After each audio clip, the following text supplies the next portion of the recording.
But again, you feel stuck because you just feel, am I in this never-ending hamster wheel? Because you're doing the work, you're doing work, some work, but it doesn't feel like you're going forward. So that's another kind of stuff, you know?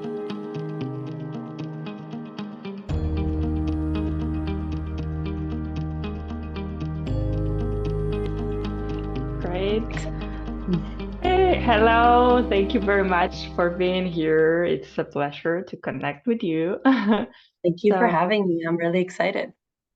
me too, me too. So, yes, we can begin a little bit like maybe you can introduce yourself and tell us who are you, what brought you to this conversation. Absolutely. Although that feels like it's the hardest question. Okay. Okay, well, my name is Nisha, and I am a success coach. And so there's a lot that kind of is packaged up with that. But maybe if I spoke a little bit about how I got here and what it means to me, that might be useful to anybody kind of listening in so they can understand where my perspective comes from. I am one of six siblings, the second oldest. And so I come from a very big family, and I've lived in something that Indian people might be familiar with, and it's called a joint family, where you have many families living under one roof, and everybody is acting as a parental role together. It's not like I only report back to my mom and dad. I report back to everybody, and everybody gets a say in Mhm. everybody's stuff. So I grew up with a lot of opinions, a lot of different personalities, and more important than anything, a lot of love, a lot of Mm. support. So it's been, sorry, why am I even getting emotional? This just started. Oh, it's beautiful. It's beautiful. Yeah, Thank you. I think it shapes who I am, and it also shaped why I got into this niche. It shaped why I got into success coaching. I Mhm. feel that the way that I was brought up, I had an endless amount of information and people who believed in me. So I think that for me, I very quickly started doing it with my siblings, just whatever I could do to help everybody else, giving them, at the time when you're young, especially, you don't know what coaching is. So you're like, you're with everybody and you're giving them advice or helping them out or teaching them how to do it for themselves. And so when I have been brought up doing that, it was natural that I started doing stuff like that in my workplace, Yes. which easily transitioned into, the niche that I picked for coaching, which is to help other people define what success is for them, whether that's the workplace or their personal life, and then help them really create an action plan and then go for it. So, because I'm very plan oriented, Mhm. and that's where my corporate life has taken me because I'm a consultant in my, let's say, 9 to 5. And I think all these skills and these exposures combined has led me to very confidently show up in my client's life as a success coach. Mhm. That didn't answer the question, I think, but that was, I think, at least a good way for you to understand where I'm coming from. Yeah, yeah, absolutely. It does answer, it's like I think that it was a great way to start actually, because I truly believe that it depends on where we're coming from. It kind of like um take like take us in a specific way and direction in our life. So you started like from the beginning. Yeah. Literally, it's like being being raised like in a big family, um, and I really felt this sense of love and support that you mentioned. It's like even like by saying it, I could feel it, this love and support. So that must have been beautiful.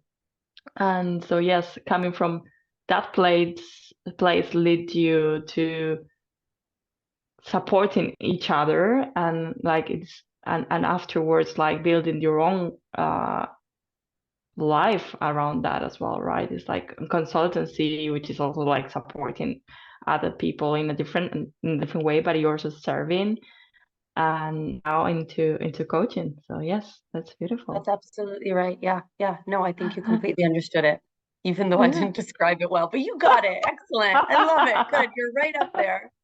You're on. I like it. You're on today. Great. And what would you say that is fearless to you? So we are talking about Fearless Woman, this beautiful organization that the It truly nest is. set up. So set up. So it's like, what is fearless to you? That's a that's also that's a good one.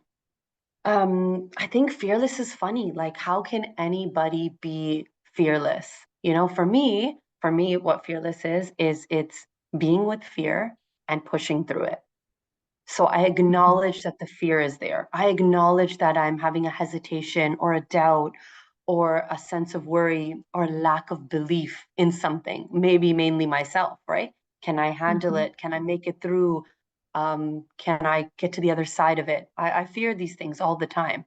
And I think for me, being fearless is accepting that I have a fear, that there's a Mhm. doubt, right? Whatever Mhm. the doubt is on, and Yeah. then saying, I'm going to go for it anyway and pushing Yeah. through it. So acknowledging its existence, giving it the Mhm. appropriate space to say, hi, I'm not going to pretend like you're not there. Let me deal with you and you can tackle it a little bit, get through, or I'll deal with you at the end by proving to you that I can get through it. And then the Yeah. fear starts to diminish itself for me in my situations because my confidence can only shine once I've actually tried something. And it's not Yeah. achieving it that makes me feel confident, it's trying that makes me feel confident because then I realize if I didn't get it, if it didn't work out, it's not the end of the world. So, Mhm. wow, what did you even lose? Actually, nothing. So, what was I even afraid of? So that then the fear diminishes, right? Because the Yeah. confidence is building in opposition to the fear. So Yeah. that's what it means for me. I think when I see women doing all of these amazing things, like the people around me, whether that's my personal life or the organizations that I work for, my clients, they're Mhm. all pushing through these fears. The fears exist for them, and they're saying, Mhm. wow, I'll try it anyway. It's the anyway. I'll Mhm. just do it anyway, despite the fear. That's how I feel. Yes. Yeah. Thank you. Thank you. Yeah, I truly resonate with that definition actually. If you go and look at my video, I said the same. You see, this is why I couldn't even get too invested because you know what it is? It's Yeah. contagious. And it Yes. in the best Yeah. way. And I don't even mean in a copycat way. Why I try to avoid sometimes Of is, course. you want to obviously bring out your own authentic answers and your Mhm. perspective, but you cannot help but be influenced positively by those people and their ideas that are resonating with you, that you end up wording it that way. You emulate it, you copy it a little bit. And again, not in a bad way, in the best way, Of because course. they've Of said it in course. such a way that it clicked with you that you know how to Yeah. repeat it because they've said it so succinctly. So that's so Yeah. funny. I love that. Yeah, That's yeah, hilarious. yeah, yeah. And you Not even surprised. mentioned like you even touch upon the confidence, right? It's like Mhm. acknowledging the fear and the confidence that you get while doing it. No matter you are literally seeing that fear. It's like so empowering, you know? It's like Yes, not letting the fear stop you, but use that fear to go after your dreams and go after the life that you want to create. So you that's got it. beautiful.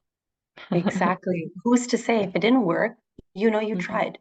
And maybe Yes. even along the way, I find sometimes while you're doing the trying and you're feeling better about it and the fear is getting pushed down or pushed away, because you're proving to yourself. I love that you can prove to yourself that it's going to be okay either way. You get it, it's okay. Yes. You didn't get it, it's okay. You survived it. You think you can't handle it, but like you think you can handle the defeat, but you could, Hmm. and you Yeah. passed it. And while you're on the process, you realize, I actually didn't even want this. I wanted something else, right? But you only know Yeah. that by opening the Yes. first door. And then Yeah. it creates your mind starts opening up to other concepts, ideas, thoughts, and all those can only be let in to show you what's really available to you with the simple act of trying, right? But we've Yeah. shut ourselves out, not just from the idea we think we want, but from all the other possibilities that we don't even know exist until we like say, okay, it's time for the fear to step aside and like, let me give it a whirl. Yes. Yeah, absolutely. And you like mentioned there like something really important as well is like you maybe go after something and then you realize that it wasn't what you wanted, but it was meant to try to give it a try, because from then onwards, then you're building more resilience as well for the next challenge that is going to show up. And it's like Yes, you're already gaining that confidence and like empowerment, you know? you got it. And then the word resilience for me. Oh, I love that you Yeah. use that word. I love using it too, because I feel like, especially when I'm looking at my children, I feel, how they can bounce back from things, and how we all started off in such a way where our belief in ourselves is a lot stronger than our fear of not being able to accomplish. But then the bounce back is strong because you realize, like, when they're learning to skate, they're less afraid of Hmm. falling. They still fall. They obviously fall even more at the beginning. They fall, and when they get back up, they're getting back up because they're not worried about the next fall. Of course, the next fall is coming, Yeah. but that Yeah. resilience, they're like, yeah, I'll survive it. I'll get over it. It's gonna be worth it. It'll be worth it. If I just even Yeah. get 2 strides in this time, it'll be worth that feeling of soaring will be worth the feeling of falling. And that resilience for children, Beautiful. which is underestimated often. I don't know if we've forgotten it as we grow. We forget how resilient we can be, so Mm. we just do what's safest. Better not allow myself to get hurt, so I won't expose myself to the situation. Better not let myself down, so I won't bother trying. And we don't even let ourselves Hmm. practice the muscle of resilience, even though it's there. Yeah. And it might be like riding a bike. If we try it, we'll know it's there, and we'll be caught by ourselves. We can catch ourselves, and we don't even give ourselves that chance. Yeah. Yeah. Absolutely. That's beautiful. I love that analogy. And okay, what about like specifically what brought you to make this decision of going into coaching? Although you a little bit mentioned like before from the beginning, but it's like what was it there like something specifically that happened in your life, Yeah, or that's a good question. what was I'm curious. You know, yeah, that's a really good one. Actually, there was and wasn't, if that makes any sense. I'll try to be succinct. I know I can talk long, but what happened was during COVID or the pandemic, Hmm. everybody was locked down, and locked down in different ways. So I'm Canadian, and so here I am, and Canada was known to have one of the longest lockdowns, and like not just like at one time, but just lockdown after lockdown after lockdown. So everybody was really in their homes, schools were shut, like everything, the world was shut down for us. And so at the time I had my 3-year-old and a like brand new 1-year-old. He turned 1 during the pandemic. And I thought I would be returning to the workplace because I was coming off of some time I took off to have the baby. And just as I had been Hmm. at work for about 2 weeks, we got shut down and told to go back home. I was back into family life, and like thrust upon you, not by your choice, which is very different.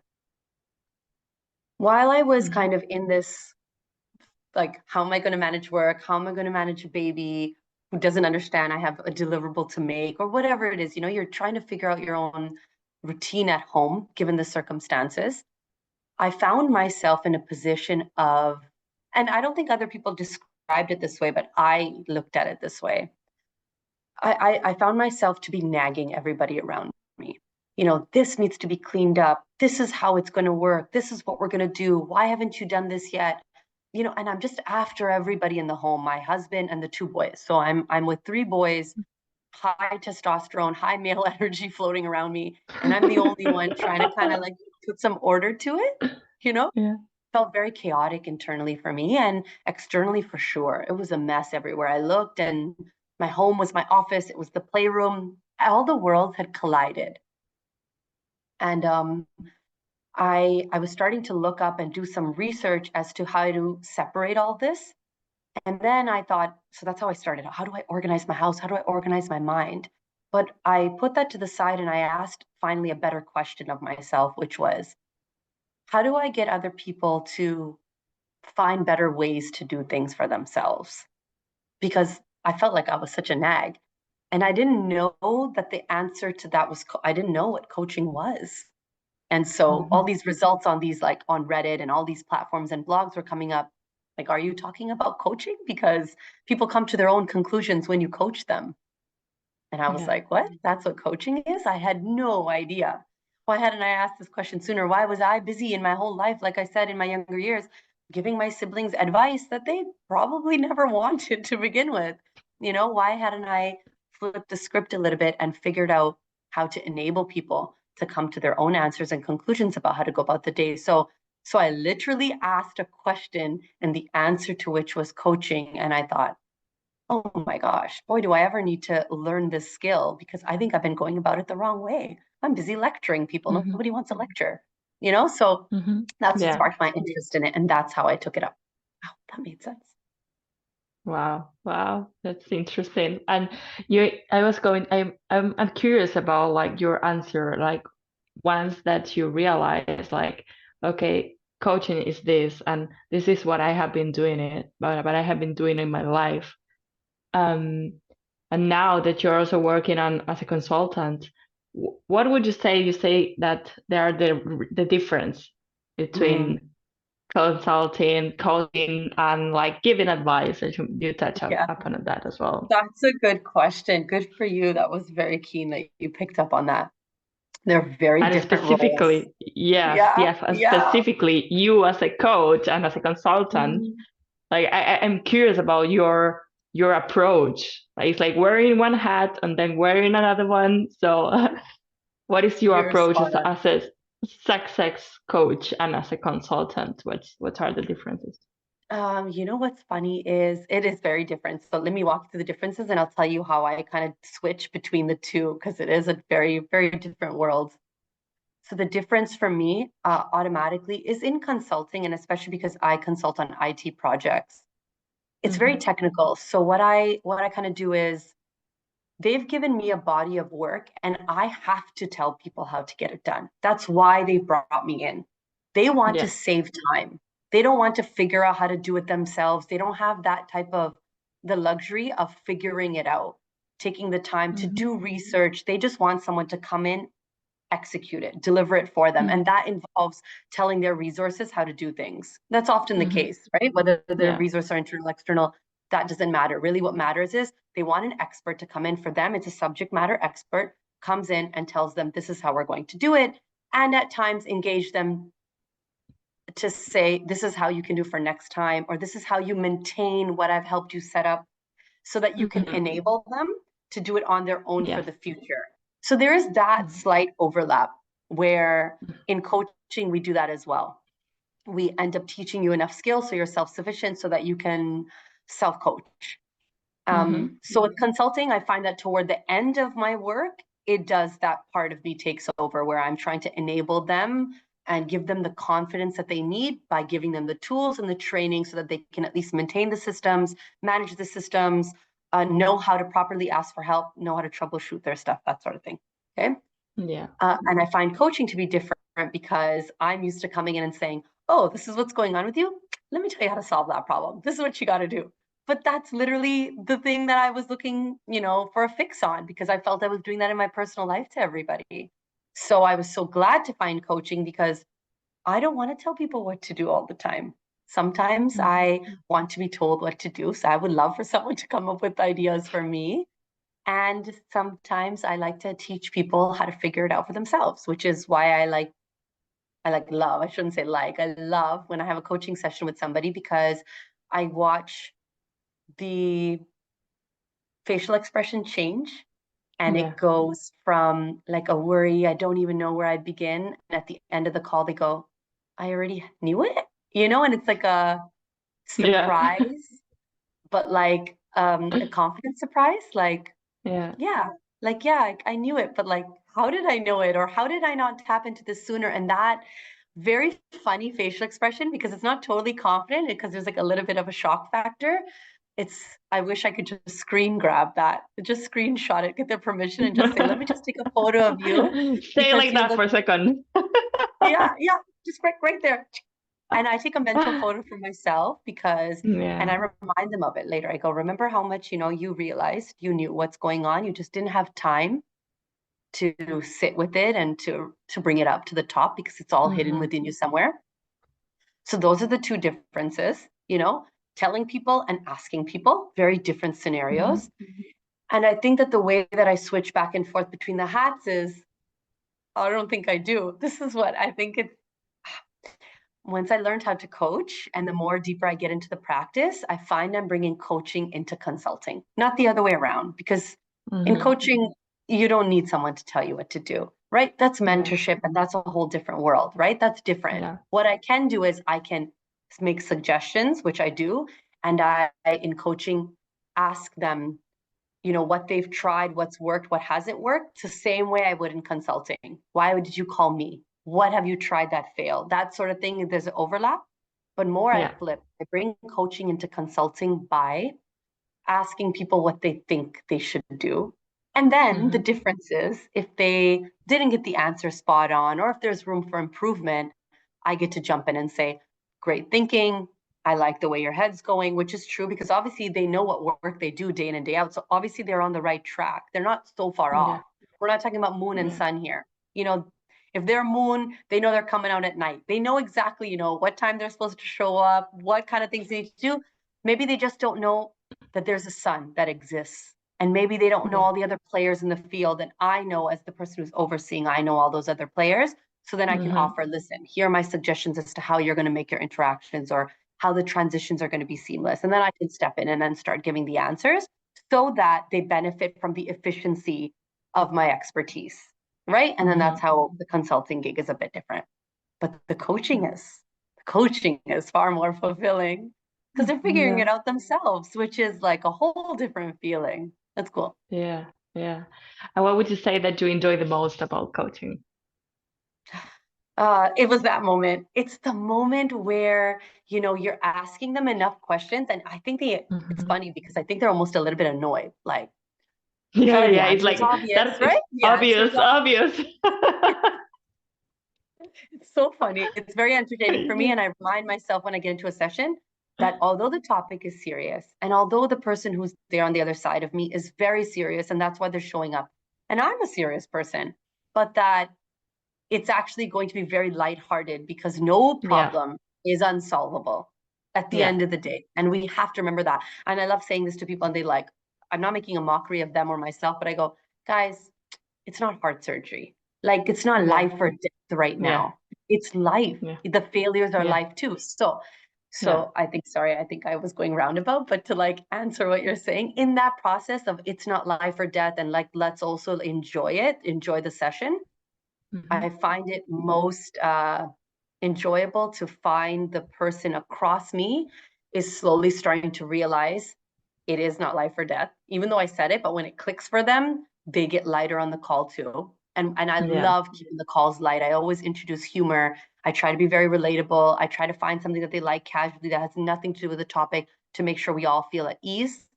And the moment they start to feel at ease too, that's when I know we're going to get into a great conversation. And when that conversation takes place, I know they're going to come up with their solutions because they're talking to a friend, but about a serious topic. And that I'm encouraging them. I'm not just sitting there as a friend advising, right? I'm just safe like a friend, but I'm serious in that when we leave the call, we're going to have met your goal, whatever that goal was, right? So finding that balance, that's the most enjoyable part. Relating to them, that's what brings me that joy of hey, we're cool with one another. Now let's get to work. That's cool. I like that. Yeah, that's beautiful. I love it. And that also talks a lot about yourself, which is your main approach is what are you bringing to the sessions? Because you're talking about a serious and something important, of course, for the client, but at the same time, keeping it light. And it's, I truly believe that it's really important that, it's to make this journey smooth, to go easy, so that's beautiful. Thank you for sharing. I'm talking specifically about success, so I think it's interesting as well to talk about a little bit about this. So I reckon that you can find different clients with different approach or conceptions around success. So what would you like to say about that? Okay, this is fun. And you know what's so tricky about the niche too? They go hand in hand with your question. Sorry, I know it seems like I'm not going to answer it, but that's half the fun not answering it too, right?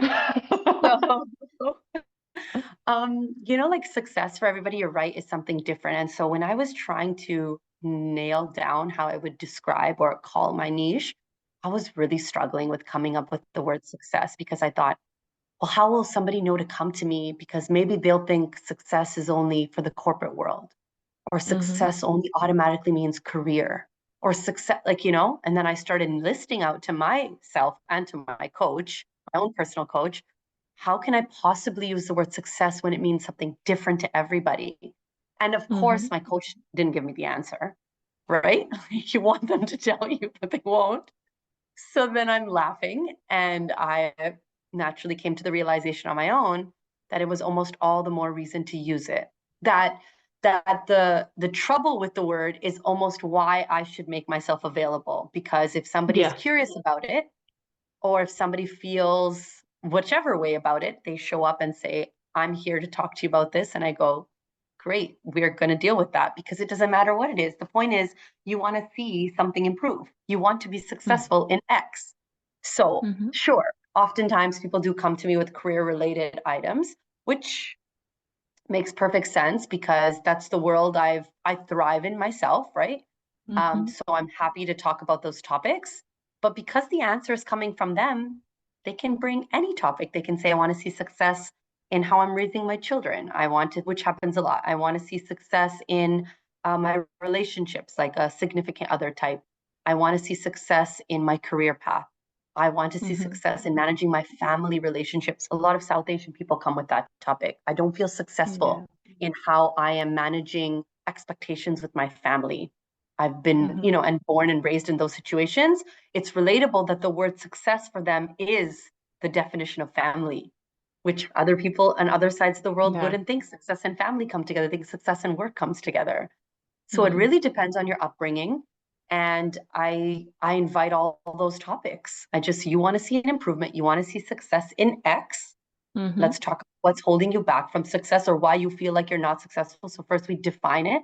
What would success look like? And then we work backward to say, great, well, how can our routines and our habits get you to a place of getting that end result? Because end results don't happen just on their own, right? We have to put an active effort toward that.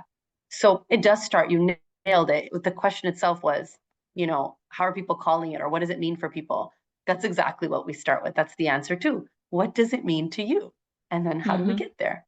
Work backward, Yeah, great. And what would you say is like maybe one of the first emotions, or like that they're facing, that people can, like, for the audience who might be watching this, how can you recognize that maybe it would be a good idea to work with a success coach? What a good you're on a roll today. That's good. I'm really enjoying this talk. Yeah, I am as well. That's so good. That is so good.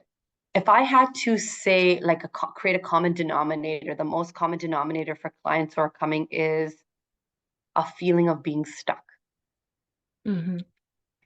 And so they could be doing well, but they feel stuck. You need to see a coach. Like my suggestion would be, anyways, and it won't even be for long, I bet, for a lot of people.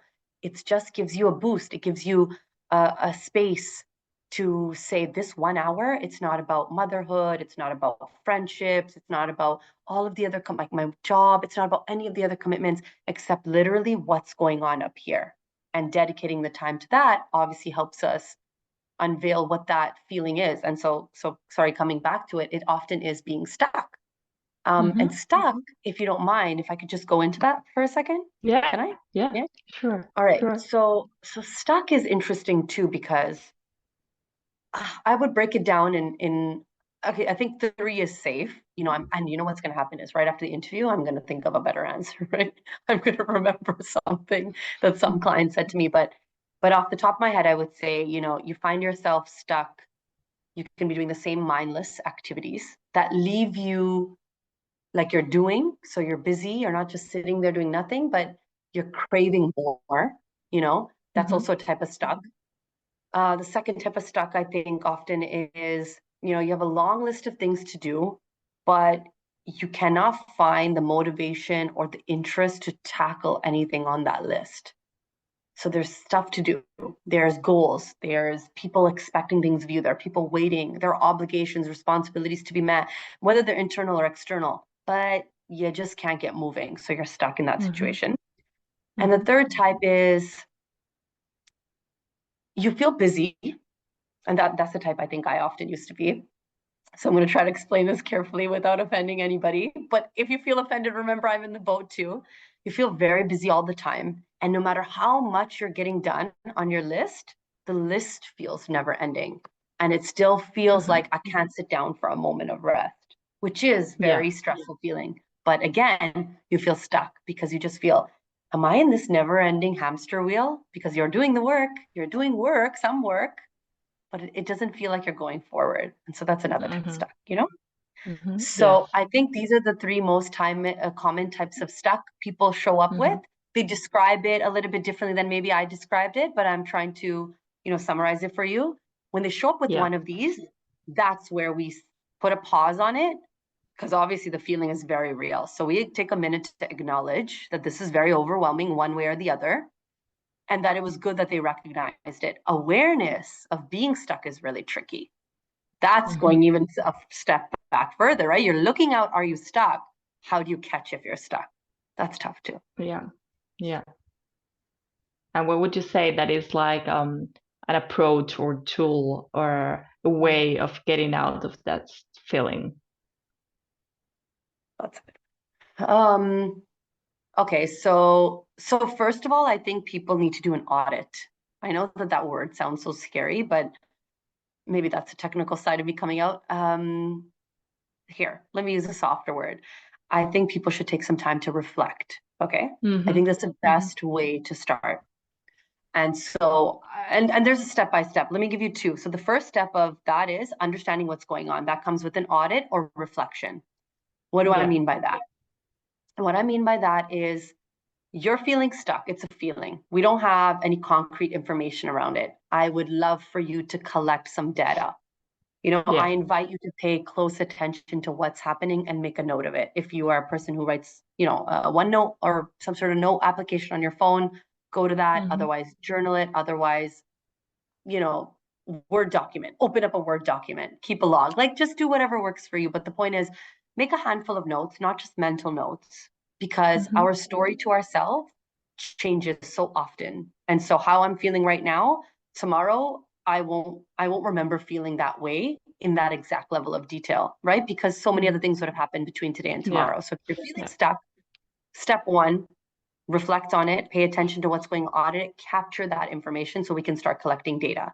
So I felt like I was stuck when somebody was speaking at work and they were giving a big presentation, and I had a thought cross my mind that said, I don't think I've ever given a presentation since I've been promoted to this role. I haven't given a presentation. I wonder why they're the ones presenting on this topic. I seem to know so much about it. And just giving you an example, right? But like tomorrow, you may not remember that thought because you're going to get busy. So make a note of it. Or yesterday, I binged Netflix for 4 hours, and it wasn't because I needed rest or relaxation. It was because I couldn't think of anything better to do with my time. That could be something that could start a series of thoughts. So this is what I mean by audit, right? Understand what's happening, make a note of it. Step two, right? This is where the tool comes in. Now that you know what's actually happening, I think you have to ask yourself, why? Why did this happen? So the binging, for example, why was I binging? Did I binge watch because I needed rest or relaxation? If the answer is no, and especially if you said you need rest and relaxation, but you didn't feel rested after it, my goodness, and it didn't even solve what you were trying to do. So really get into that activity was X. Did it accomplish what it was supposed to? No, it didn't. That's a flag. Let's flag that. Let's identify that as a flag. Why did I then embark on this? Was it the easy path to take because it's comfortable for me? It's mindless. I just sit down and turn on the TV. Am I not presenting because I'm not raising my hand to say I know how to speak on that, or going out of my way to talk to my manager to say, hey, I have some ideas about this and I would love to talk to you about it. Forget about presentation. That's like step 10, like just getting some FaceTime in with your manager first, So let's tackle the why. And then here's the practical tool that comes in, which is once you have a better understanding of why, we can actually then decide what it is that you want to have happen differently. So like if the Netflix binge was for rest, you didn't feel restful after that for whatever reason. If it was really for rest and that was your why, then we need to talk to you, or you need to talk to yourself about what would be restful for you. What would actually be an act of true rest? When's the last time you felt rested? Mm-hmm. Yeah. And then when we tap into that, now you're solutioning. And that's good because now when you actually take movement, so first step is to, and I know it sounds like we're already at step 3 and we don't have an answer, but it's because you're stuck for a reason, right? Like getting unstuck is not easy. So yeah, it is going to take a couple steps. We're auditing ourselves. We're understanding why so that we're not just mindlessly taking another action that's going to be useless again. Yeah. So now when we understand why, we can go into what is a more realistic solution, because what's worked in the past might work again, or we can brainstorm other ideas. But for yourself, often if I'm not there or somebody else is not there to help you through it, think what worked, what has made me feel restful, ask yourself that, what has worked in the past. Then when you apply that, you can see if it worked or didn't. Maybe you changed. If it did work, now we're creating momentum. Now we're going to be in the process of getting unstuck. If it didn't work, this is also key. That's just as good to me. If it didn't work, if you thought sitting on the beach was going to be the trick for me, it was going to give me rest, it's worked in the past, let me go into the beach. You came home and you didn't feel restful, that is just as good, because what I say is you still created momentum for yourself. You got unstuck. Opposite of stuck is unstuck, sure. And what's really unstuck is movement. And what's movement? Trying and momentum, getting going in the direction. Even if it's not working, it comes back to our trying, and that builds confidence and the resilience bit that we talked about earlier, but they're also connected to one another. If we see that the day at the beach didn't work, then we go, I guess I'm not a beach person anymore. What else interests me? What else could be restful? Is this my body or my mind telling me I need to try something new? Is that why I'm feeling stuck? I thought it was rest, but it wasn't actually rest I needed. I needed something different in my life. It will spark. This is also going back to the opening up many more doors. I got to the day of rest and I realized it wasn't even rest that I was craving. I'm glad I had a day of rest, because now that it's behind me and I did do a day at the beach, I realized I'm still craving something more. Going back to that, I'm doing stuff and I'm not getting fulfillment out of it. So then I'll only know that once I try. But people think automatically when it failed, better go back to the Netflix binge. But if we keep up with the momentum of trying the different outlets, so that we can stay away from the easier fix, that, as people call it, I wish I could remember who said it, but it's so perfect. It's, we'll always choose a comfortable hell because we know it, over an unknown or uncomfortable heaven, because that change is uncomfortable. The unknown is uncomfortable. But if we start getting comfortable with that, to just say, listen, it's not feeling good or it's not feeling right, red flag. Let me follow my intuition and try something different, because sitting in front of the TV wasn't working. So try something different. I encourage you to get out, try something different, whether it's something you did in your past or something new. That's what's going to create the momentum for you to see things that are working or not for the new you. Because for all you know, the Netflix, it served you well for the period that you needed it. But if you're wanting something more, because you are slowly changing, your habits have to start matching. Your routine has to start matching. Your activities have to start matching. So you got to start changing things up to figure out the new you. You're like rediscovering yourself, Yeah, absolutely. Wow. I don't think that was a clear-cut tool, but like, it's Yes, quite it was. complicated. So I just realized that it wasn't clear-cut, but like, No, it's you do have perfect. to go through the motions of asking yourself and trying. Maybe that's the best way to summarize it. Ask yourself and try. Yeah. And going back to the question, there are different to wrap up a little bit. So there are different kind of concepts of success. It can differ depending on the person.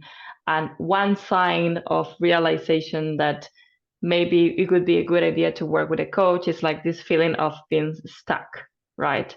And this feeling of being stuck, there are 3 different examples that you gave, and as well, like a tool that helps like to work through this feeling is like there's this audit, this awareness, reflecting, trying something new, and also embracing this journey, right? Because it's like you're already trying and you're building up this resilience and you're already on the journey to find your own answers, right? So it's like already really empowering.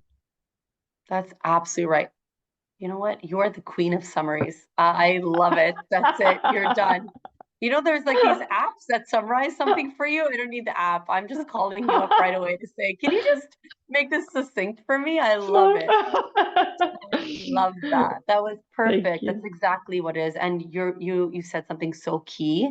If I could just say it back to you, because it was so powerful, which is, you know, enjoying the journey, like the Yeah. trying, the Yes. anticipation of getting to the goal is just as enjoyable and juicy as the actual goal. Like I'm planning a trip Hmm. to Australia, but I'm so excited and I'm feeling so good and I'm not even in Australia yet. You know why? Yes.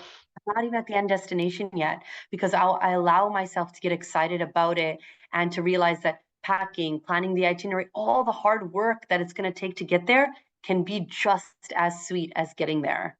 And so if we Yes, start treating all of absolutely. our, Hmm. all of our Yes. day-to-day, weekly, monthly tasks and goals as if it was us Hmm. planning a trip, we're never disappointed or like begrudgingly getting ready for the trip. Like, oh God, I gotta pack. We're like, yes, I have to pack. I gotta buy a new outfit. I gotta do this. I gotta get my nails done. We have all these things that we let ourselves get excited about. We should treat our Yeah. goals the same way. If we're feeling stuck, perfect. You're like, oh, that's a beautiful trigger I just got because it's time for a change. Let's see Hmm. what outfit will suit me, what new activity will suit me. You know, what's the Yeah. new me going Yeah. to try on next to get there? Yes. Yes, absolutely. And enjoying this process and embracing it with curiosity as well. It's like, okay, what is it that I'm going to discover now? What is the next step of like that is going to lead me to that path of like getting out of this feeling of stuck, and also which at the end of the day as well, it's helping the client to live more meaningful and joyful life, right? To have this feeling of Absolutely. fulfilling and meaning in their life. You got it. You absolutely right. If I may say Mhm. one more thing, Yes. I I should have said earlier, it just came to me how important it is for people who feel stuck. You know, when you share that information with somebody, and that's a sacred space, whoever you decide to share that with, Hmm. be mindful also of what their reaction is going to be, not in the sense of, you don't want to upset them, but see if their reaction and the advice that they're giving you suits you or if it suits them. Because Mm. especially Yeah. for women, I just want to say, and the reason why, a lot of clients come for with this topic and it means something different to everybody, but they're inclined when they see the word, is because unfortunately, and I don't want to label all of society, but we're going through a phase where women, especially when they're feeling stuck, people love justifying it for them. Oh, you're only stuck because, or you only feel this way because you're a mom. So it is hectic for you. So there's no time for vacation or time to meet up with your friends or time to start a new project. Like, that's not now. That'll be later when the Hmm. kids need you less. It's an example, but Yeah. I don't know. I don't know if that's a fair Hmm. projection for somebody to put on you. If you're feeling Hmm. stuck and you've had the courage to say it out loud, stand strong for yourself and don't let people say, that's okay, I'll pass. Because you're saying it's not okay. Obviously, you're not Hmm. feeling okay about it, which is why you brought it up. So if you're bringing it Yeah. up and you've given yourself that platform to speak and you believe that you want things to be differently, then don't justify it to yourself and don't let anybody justify it to you. Don't let people come up with excuses. People are, and women especially, are raised to think, be happy with what you have, accept what you have. But if you want something more, don't settle for that stuck feeling. Don't Hmm. settle for the place you're in. It might be hard to get out of it. It might be hard to navigate or even know where to begin, but you did begin by acknowledging it. Yeah. So, already kudos to you for saying things are not feeling right. You're acknowledging your feeling and giving it that center stage. Follow through. Take that somewhere. I think it's important for people to Beautiful. remember that. Yes. People keep you where you Absolutely. are. Don't let people keep you in your spot. Make your own Yes. spot.